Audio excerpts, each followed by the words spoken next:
Thank you, Maggie. And thanks to the Ivy for hosting, to Emma, and to Hannah, and of course Maggie. We really appreciate it. So the Ivy and Bird and Hand have been hosting the Hot L for the past 7 years, and so you can check us out there every month. It's every second Sunday of the month. So for example, next month we will be at the Ivy, and the two featured poets are A.M. Jester and Jennifer Keith.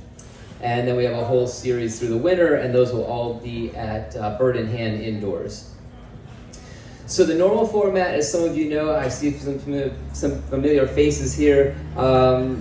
We usually have an open mic element to it, but given the time restraints of 1 hour, we're not going to do a full open mic today. So we have enough time for the features and just a few additional readers.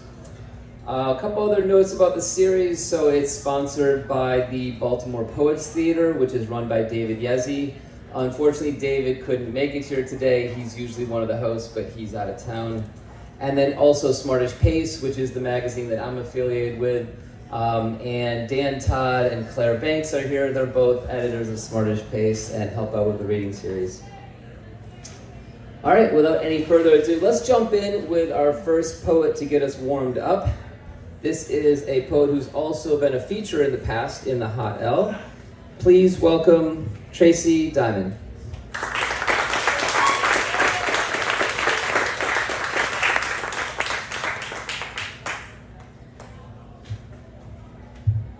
Thank you, Stefan. I love what you all do at Hot L and Smartish Pace, so it's really nice to be here, and of course, everything that Ivy does.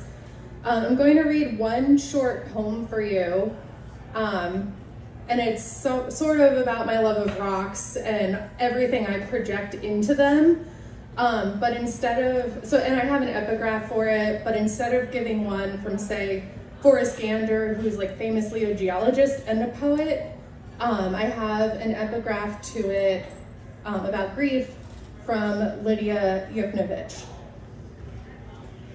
She says, from the Chronology of Water, help yourself prepare for a life. Recognize that when there are no words for the pain, when there are no words for the joy, there are rocks. This poem is called, I have purchased a roadside geology book. And I actually have 5, but that's okay.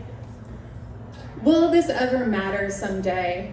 The patch on the backpack reads, let's watch the mountains get brighter. Let's drink 40s in the park. Let's ask why sapphires have no sapphic connection. Betrayed by entomologists, the birds get louder. A hue of pink hugs the ridge.